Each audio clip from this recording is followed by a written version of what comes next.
we reported tonight on Channel 14, an Israeli news channel, a significant escalation. Israel is now actively working to destabilize the Iranian regime through a newly approved strike plan authorized by Defense Minister Katz and Prime Minister Netanyahu. As part of the operation, regime targets in Tehran will now be attacked, accompanied by the mass evacuation of civilians from those areas as a means of applying pressure on the regime in response to attacks on the Israeli home front. The plan is designed to trigger a mass exodus of civilians from Tehran and serves as a powerful lever of pressure on the regime in a way that could destabilize it. In this context, Defense Minister Katz's statement today can be understood as a message to Khamenei, quote, Tehran will be treated like Beirut, which, by the way, is a reference to the Dahiya doctrine, which was applied to Beirut, which is when you respond with disproportionate force to increase the unpopularity of the people in power and also to act as a deterrent. But that another way of saying that is that you commit war crimes.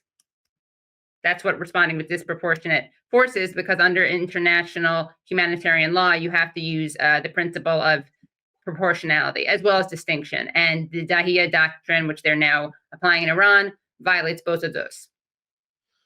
Yeah, and listen, since this is the same playbook that they've used in Gaza, let's talk about Gaza for a second, because this Iran conflict has now flared up, and so people have taken their focus off of Gaza. But what's happening in Gaza? Daily massacres still. Today there was another massacre of people lined up for flour. There's like photos of dead civilians next to flour bags.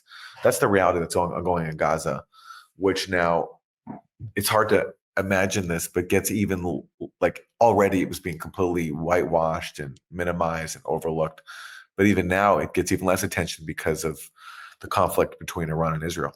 So disgusting. And there was even a disgusting headline that was like, with Iran front, with the Iran war, like the pressure to feed Palestinians is eased or something. Yeah, that was in The Guardian. Good old Guardian. Yeah. Okay. This is Warmonger Day on Monday morning. So let's hear from another one, Ted Cruz. Trump drew a very clear red line in the sand. He said on April 12th, he told Iran, you have 60 days to negotiate. I led a coalition of 52 Republican senators, and we all said we stand with President Trump. President Trump has been clear that the standard for any deal must be complete dismantlement, no centrifuges, no enrichments. There is no reason a theocratic lunatic who chants death to America should have nuclear weapons, the tools to murder millions of Americans or millions. All right. So look, I think the important thing here to address is like Ted Cruz mentioning that Trump had a 60-day deadline for Iran to make progress on the nuclear talks. And it's true. Trump did lay down that deadline. But why is Israel enforcing it? Like, it's Trump's deadline. Right. Israel's only enforcing it if Israel and Trump are completely in cahoots, which means that the diplomacy was a complete smokescreen.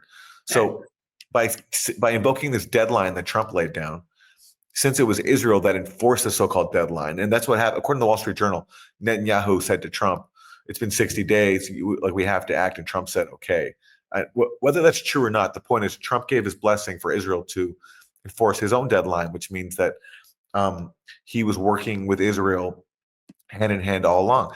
And especially given that there were supposed to be talks scheduled for Sunday, for yesterday, and Israel attacked on Thursday. So from Iran's point of view, yes, Trump had said that deadline, but they're supposed to have talks on Sunday.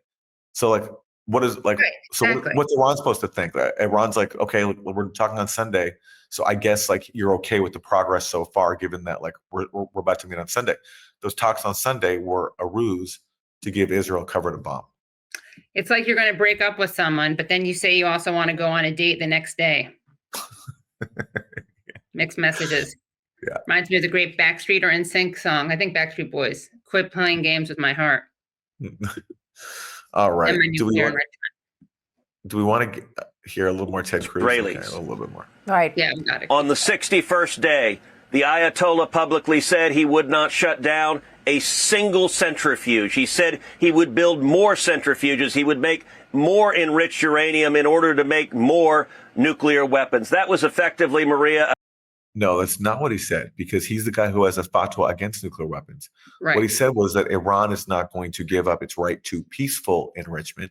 And yeah, they had this policy of enriching at a higher level that would put them on the path to being a nuclear weapon threshold state, to give them leverage in the talks.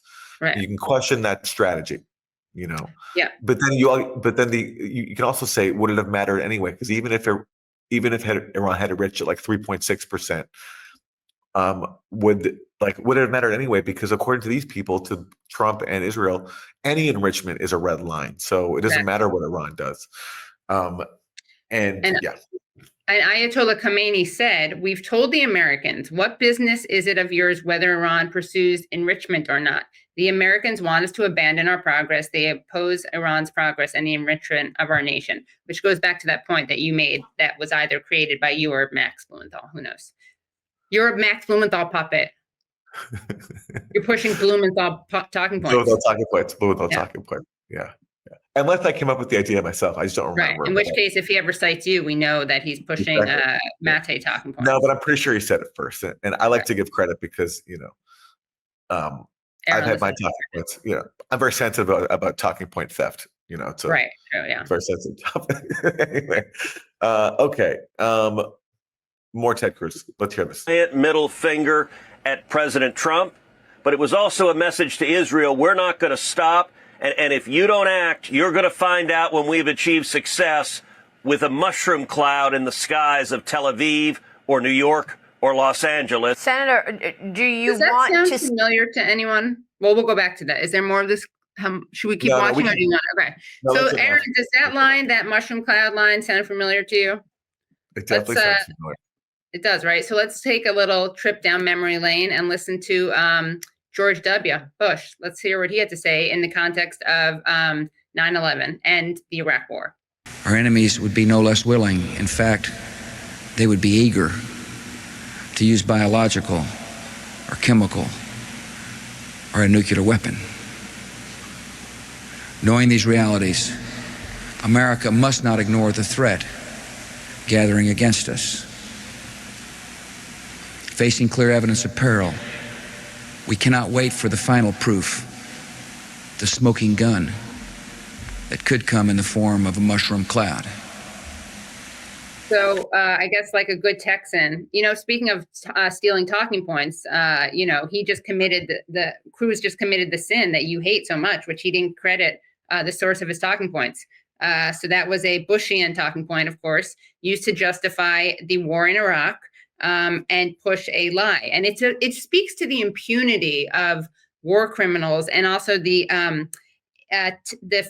cowardice of the media, that he felt like he could say something like that would, in most people of a certain age, remind them of the lie of George W. Bush. But because George W. Bush has not been has been rehabilitated, in part because of that, he's comfortable using a talking point that should force the media to say, like, wait, why are you using a talking point that was used to argue for a war that we now know was based on the most charitably mistaken evidence, or non-existent evidence, or outright lies? I wonder sometimes, is there just such impunity for these malicious lies, these warmongering lies, that it doesn't even occur to Ted Cruz that using the mushroom cloud line is a direct ripoff of the Iraq war propaganda? Right. Or are they trolling us, and they have these meetings where, like, you know what? Let's say the mushroom cloud thing. That would be so funny because we did that back in Iraq. So let's do it again. And let's just totally troll everyone. And there's nothing they can do about it because we run the world. So let's just use the same lie. I don't know. It's just unbelievable. It's just unbelievable. But this is the culture. And again, no challenge there. Not going to happen certainly on Fox News. That's for sure.